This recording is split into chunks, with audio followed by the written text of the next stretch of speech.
All right, there you go. Here we are and ready and underway. Adam Butler here with Wildlife Bureau. Major Chris Reed is here with us as well as we get set for another edition of Mississippi Outdoors Radio. It was always brought to you by the Foundation for Wildlife, Fisheries, and Parks. And DMap coordinator Stan Priest is here with us as well.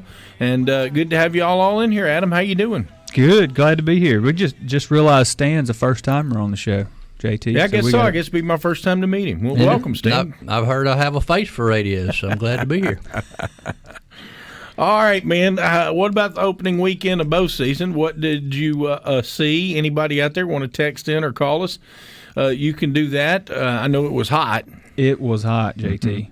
But I didn't go. A few people hunted. I heard of some people having some success. If you're willing to stand it, I guess you could. It wouldn't have been a good day to like climb a tree with a climb or anything. If you had some lock-on set up or some, I wouldn't have hunted in a ground blind either. But maybe a lock-on you could have slipped in the shade. Maybe I would. Yeah. But I did see some people harvest some deer. So I hadn't heard of deer moving. I mean, there's no doubt running. They got to eat. Bother them. Yeah. I didn't hear of any just. Certain years the weather will kind of shape up and you'll hear of a bunch of big deer just hitting the dirt early, like in the first 5 days or 10 days. Maybe that happens this weekend because I think there's maybe some weather coming. State archery record taken on an opening weekend. Remember that? I don't know, man. You got me on that one. I bet it was a lot of early morning hunting this weekend. Yeah. For sure. Well, I know yesterday afternoon I was over at a friend of mine's house who lives out in the county of Madison, but there's deer all over their subdivision that they live in. They have some pretty big acre lots and things like that, and they were going crazy yesterday. I mean, just deer everywhere, and even still seeing some deer that still have spots on them, little tiny deer. That's got to be some super late drop right there, isn't it? Yeah, you'll see some with fawns early part of bow season, but generally by the end of October, early November, you don't see them. We noticed JT pulling in the parking lot out here. The big water oak in front of the building has started dropping acorns since we were here last week. Oh, dude! Last week, very few, and now it's like a carpet out there. Yeah, you drive by it and you can hear them crunching under car tires. They're saying oaks, the acorn crops are going to be something else this year. Yeah, it's looking what really I have good. seen. Looks like it's going to be really Is good. it because it was so wet and then it got so dry? It's hard to say. So a lot of what I'm seeing looks like that are going to be bumper this year are the red oaks, which red oaks takes 2 years to develop. So really what was going on in the spring of 2018 probably influenced their crop more than this year because they were already kind of set by the time we had and a lot of times when they get stressed out, they try to produce fruit so they could true. survive or have somebody survive. A lot of plants do that whenever they're stressed. And so we had all that flooding or whatever. that took place. So maybe there's some of that to that. But this weekend's shaping up, looking like a good weather weekend for those. Yeah, if you didn't get out for the opener, it looks like Saturday fishermen will be or whoever. much better. Yeah. Well, and we got folks want to remind about the WMA mobile check-in app and also the voluntary deer check, game check that we have this year. 2 new things that you can do on your phone, right? Right. And so, the voluntary deer game check works the same as the turkey game check for the turkey hunters who were familiar with that back in the spring. It's on the MWDFP app. Really easy to use. You sort of register as you sign in, register a profile, and then it's just 20 seconds to click a deer. Again, it's voluntary this year, but we're hoping hunters will use it and become familiar with it, and at some point, make that where it's a mandatory regulations that we can collect data with. So, encourage folks to take advantage of that. And then, a separate thing is the WMA mobile check-in. Which is actually a separate app. So just FYI, do download that one. And before you go, it will work without cell coverage when you're at a WMA, but you may want to try it the first time when you're somewhere with good coverage or have Wi-Fi or something like that. But that's going to be for folks who hunt WMAs. I think that's going to be a really, really good tool. Makes it easy to check in. You don't have to drive around. You can go straight to your spot. For those who don't have a smartphone or don't want to use it, we are still providing the normal WMA check-in cards at a couple of or at one per check WMA station per right? WMA, and generally that's going to probably be the check station that's closest to the headquarters. It'll vary from place to place, but so yep, two new bits of technology to help streamline things. And some friendly reminders for the deer hunters out there. We getting some of these calls starting to come in pretty regular now. Is remember that there's no feeding, no supplemental feeding, and that means whatsoever in the CWD management zones. And those zones are listed on the website. You got the small few counties in the South Delta, and then you have the 17 or 18 counties in North Mississippi. Pay attention to that before you go hunting. That does not include food plots. So you can plant food plots in those CWD zones. Yeah, we've got some calls about that. People confused a little bit on that. Yeah, and correct, we Chris? have too in law enforcement, and we want to try to get that cleared up. Don't put any feed out. There's transport regulations in those areas as well. So if you harvest a deer and you transport it within the CWD management zone, you can throw the deer in the back of the truck, drive it around, whatever the case may be. But if you leave the CWD zone and you exit to go home or to go to another area, whatever the case may be, you need to follow those transport regs, and that's cleaning the skull plate, deboning the meat. And if there's any questions on that, you can obviously contact us at our office and get it clarified. And I'd encourage folks to go to the website too. We got a really great CWD page. It has everything you can want to know. It's got the map of the counties that are affected, and all the different regs. It doesn't matter if you're hunting or watching. You can't feed. No. I know a lot of people say, well, my neighbors are feeding deer. Right. Well, if you're in the CWD zone, you can get a ticket for doing it, even though you're not hunting them. That's what you've got to remember. Someone with a good question here: if you hunt on a WMA and kill a deer, can you check it in on the app, or do you still have to take it to the headquarters and check it in? You will still have to take the jawbone to the headquarters, and that's part of DMap. We'll talk about that here in a little bit. But on the phone, it does have a thing where you, as you're exiting the WMA and closing out your hunt, essentially in the app, you put in there, yes, I killed a deer. Okay. But yeah, you will have to take that deer to the headquarters and weigh it and pull the jawbone and fill out the tag and all that. That part's not changed. That's right. Okay, so that hadn't changed at all. So that the only difference is when you're just checking in. Right. Russell said, I absolutely love the new check-in app, so much easier, and now I'll be using the Game Check app this year also. Thanks, guys. Russell and Florence. Yeah. Thank you. All right, so I know we've gotten a few calls in the office about the WMA check-in app, but I think generally it seems to be working well. And most people are pretty tech savvy nowadays, and it's just what we've become used to. And we were talking about it before the show. Is just everybody's phones. got a phone. Everybody's got a phone, and everybody's doing something on a phone, and they know how to use it. And it could be a good thing or a bad thing. That's for each person's opinion. But Jeff says, so if you kill a deer in Carroll County, live in Winona, you have to debone the deer for transport. Is Carroll? I don't know if Carroll County's in the WMA. Carroll's in the CWD zone. It is. What county's Winona in? There's my geography skills. Montgomery. I'd have to look at a map. They're right on the edge.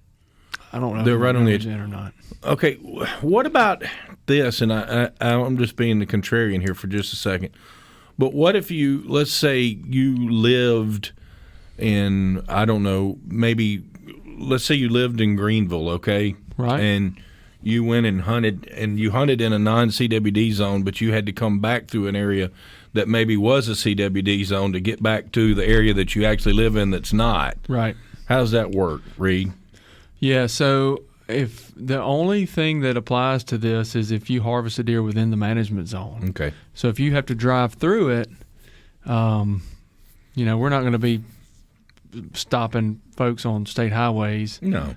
But we do receive calls from citizens, concerned citizens that do call in and report deer or elk or anything traveling up down the highways that we do investigate. And so if you're stopped in that situation or somebody calls in something, then, just tell us what happened. Like if you're living in Greenville is not in the CWD zone. Washington County is excluded. So if you're driving across Highway 82 and you're hunting, say, around Starkville, and you harvest a deer outside it and you travel through it, that's okay.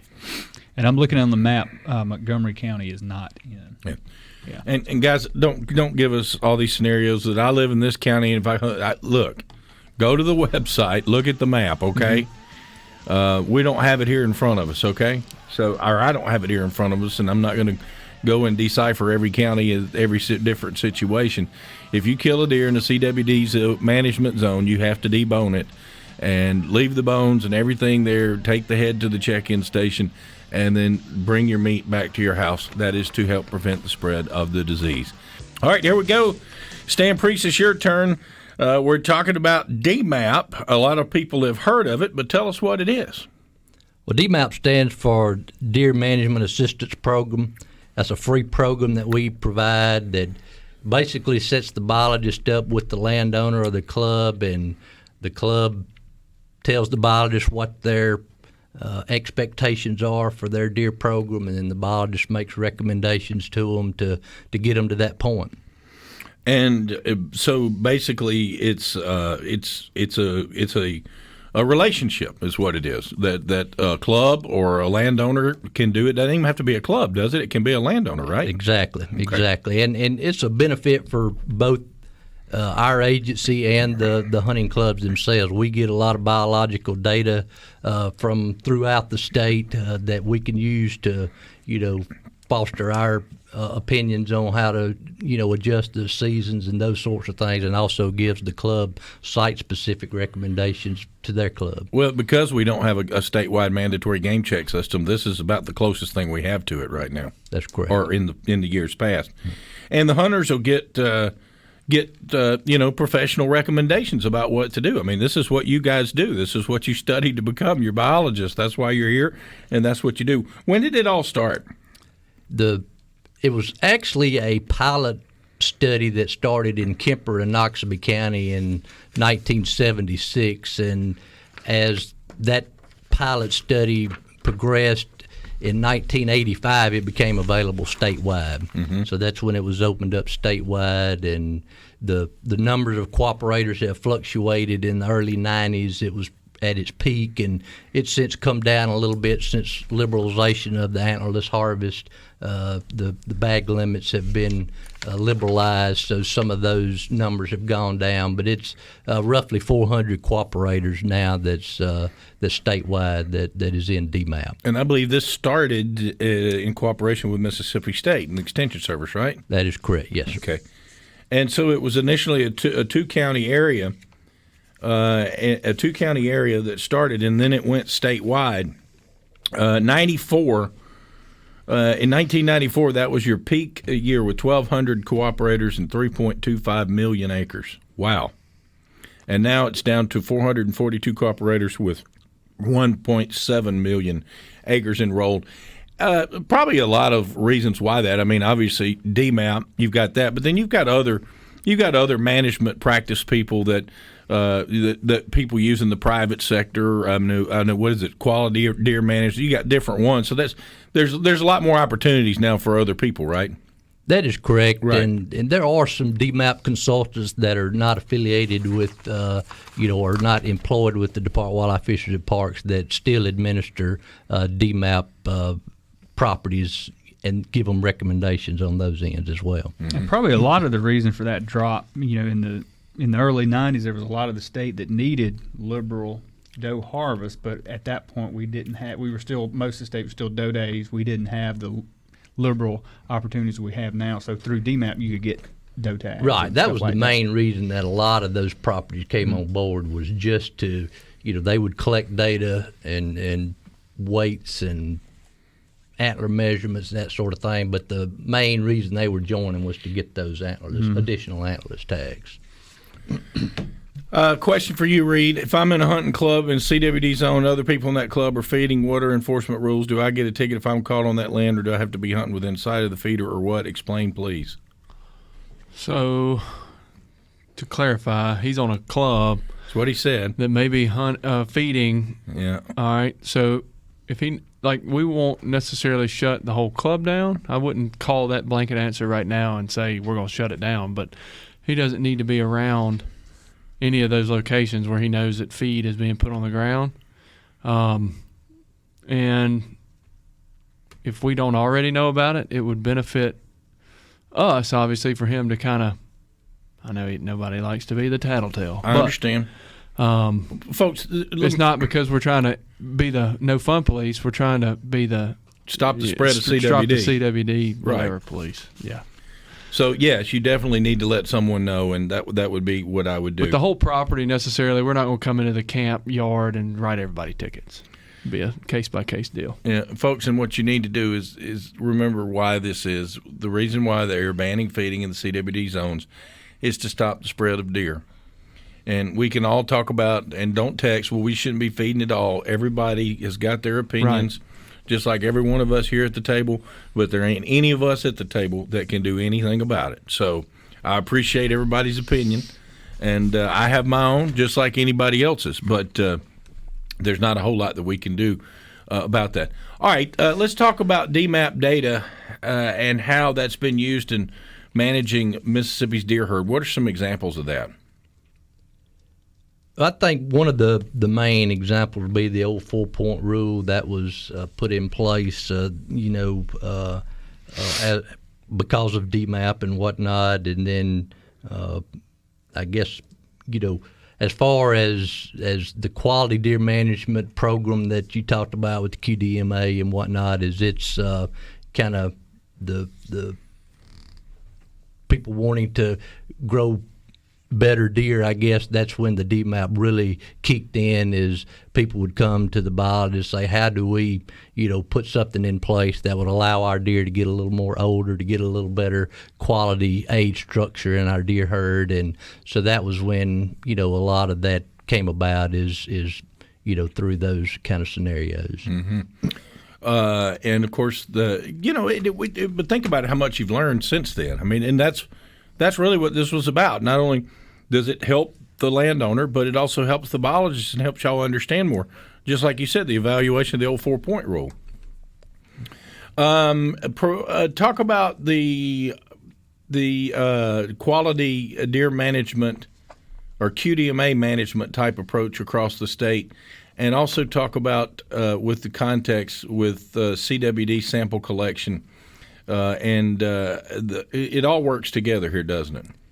Yes. One of the main one of the benefits for DMAP is we've had a relationship with those clubs for a long time, and once CWD became available, that was a good avenue to go to those DMAP properties and collect a lot of CWD samples. So that helped us get a lot of samples in specific areas that we needed them in. We could go to those DMAP properties, and they would be willing to submit us those samples, and we got a lot of samples from those DMAP properties. Well, same thing is happening now, Stan, in the South Delta, where we're utilizing some DMAP clubs and using those relationships to do the camera survey, to have a lot more cameras on the ground than the agency can put out, and cover a lot more ground, and get a trying to talk like a biologist now, get a data set for that area and see what Right. the flood did, or right. Get some, and one thing that DMAP is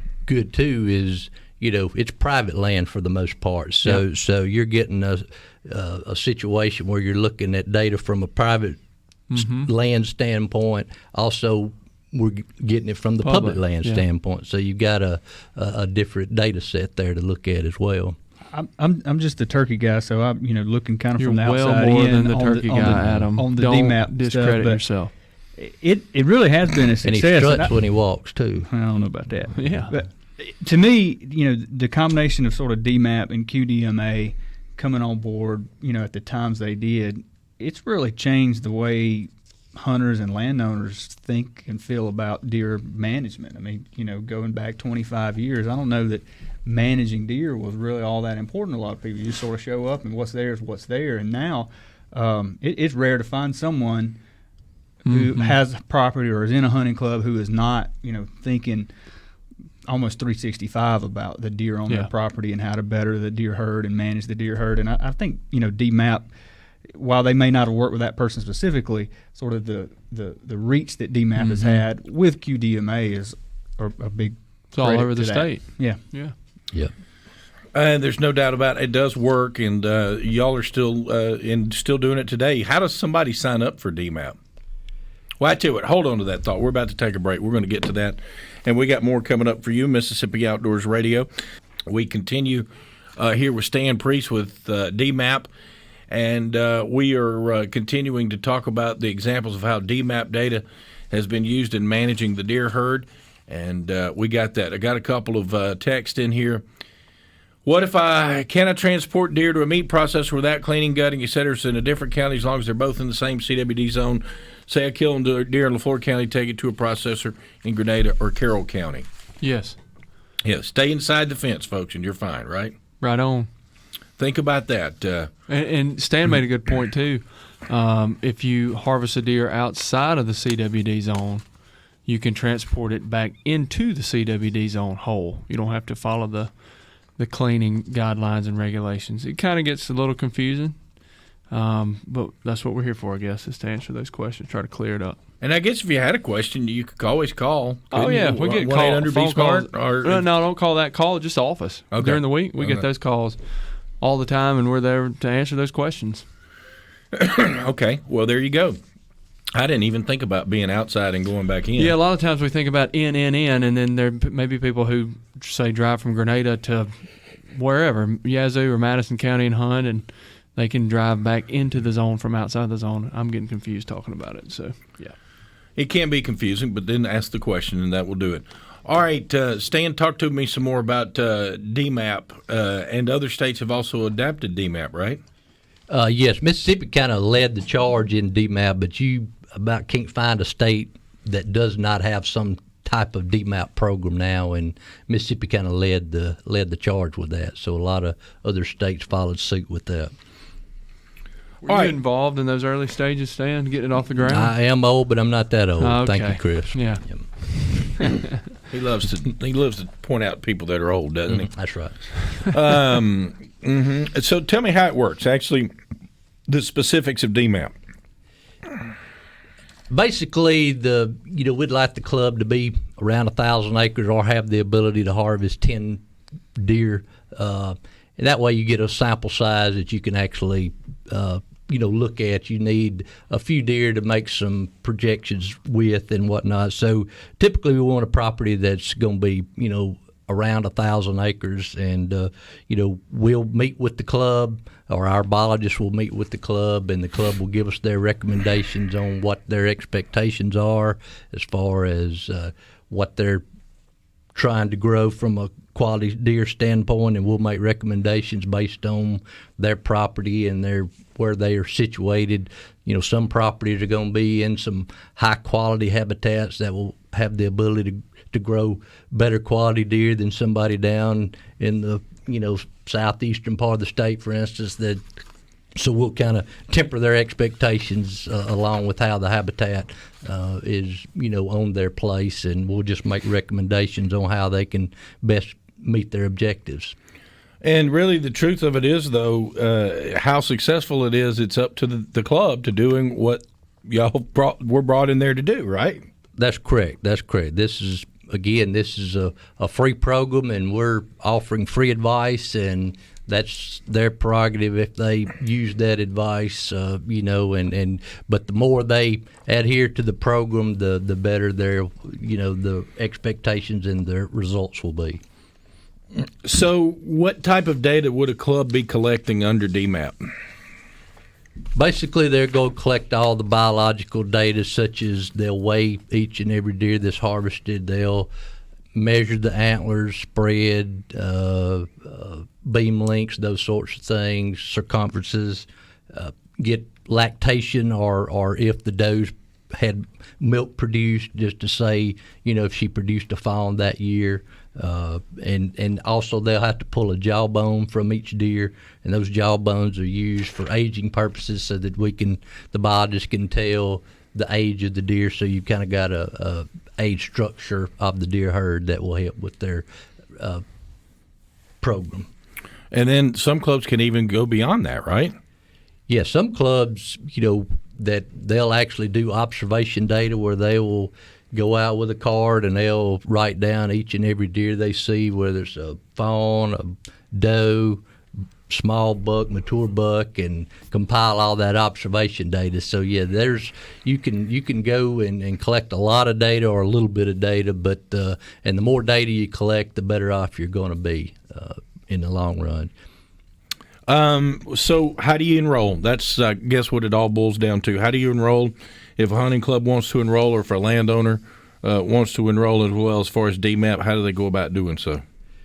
The DMap program is administered through our private lands program, so they can go to our website and click on our private lands program and get to it that way. There's also a DMap button in our website. They can look up DMap and go that route, or they can call our office and ask to get enrolled in DMap, and they can do it that way. And one thing I will add that I forgot a while ago is there's another option too to DMap that's available this year, and that's somebody that's got a smaller piece of ground that may not have the ability to harvest a large number of deer, but they can also get involved in DMap on the option 2 level, and they don't have to necessarily collect all this biological data. They just let us know what they harvested and how many acres they have, and they'll also still have the ability to get additional antlerless permits if the biologist deems that that's necessary. All right. Well, we want folks to be encouraged to use this. It's a great program. It's free, and it's there for you from the Department of Wildlife, Fisheries, and Parks. And look, it's been around for a long time, and there's a reason why Mississippi was on the cutting edge of it, and there's a reason why other surrounding states have gone about doing it. It's because it works, right? It does, and I'll say this, JT, deer data can be really, really interesting. You know, a lot of times with some other species, turkeys, sometimes we don't fully have our head around why they go up or why they go down. But with deer, you're collecting a lot of data on your deer herd. You can start making the links between, hey, a particular action and an increase in body weights, or an increase in lactation or reproduction, or, you know, you can over time look at, well, the habitat change, obviously, and this is the impact. So seeing those relationships is really cool. It really is. Yeah, and kind of to add on to that, when you look at a club, it's always interesting to go back and say a club is trying to target harvesting 3.5-year-old bucks and older, and their lactation 3 years ago was way low in their does or their antlerless deer.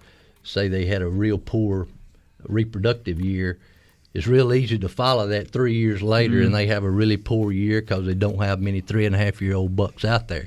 If they wasn't on DMap and didn't have that data to look back at, they would just be wondering why they had a bad year. Right. Whereas the data shows, you know, exactly why that was a subpar year for them. Well, and that's invaluable information, isn't it? It certainly is. All right. Well, I hope y'all will look into that and check it out. And go from there, and know that DMap is available for land or a club or landowners of 1,000 acres or more, and they're ready to go to help you.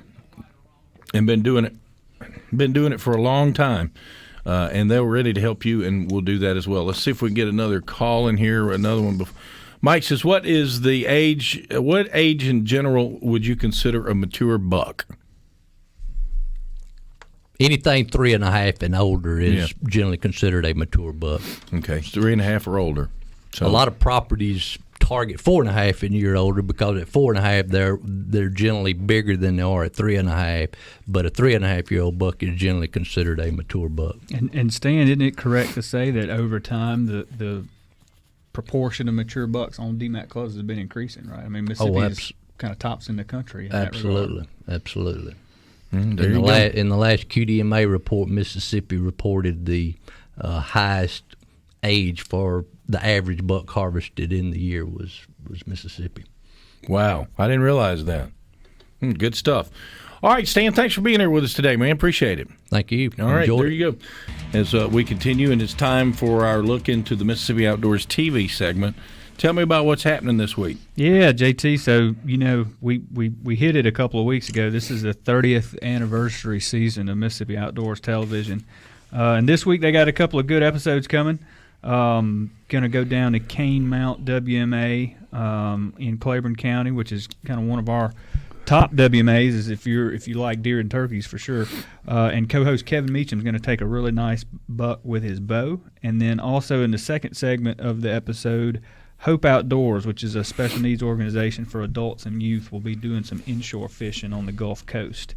So a little bit of diversity, a little bit of archery deer, and a little bit of fishing down on the coast. So, as always, that airs Thursday nights at 7:30 on Mississippi Public Broadcasting, and then if you miss it, you can catch it again Saturday at 5:30. So Kevin gets him a buck with the bow, huh? Yeah, I haven't seen it. I'm sure if he got it came out, I'm sure it's going to be a good one. Probably gonna be a good deer. Yeah, he has killed a few of those good deer in his Well known for his that. past. Yeah, so we're lucky to have him participating and helping out on Mississippi Outdoors.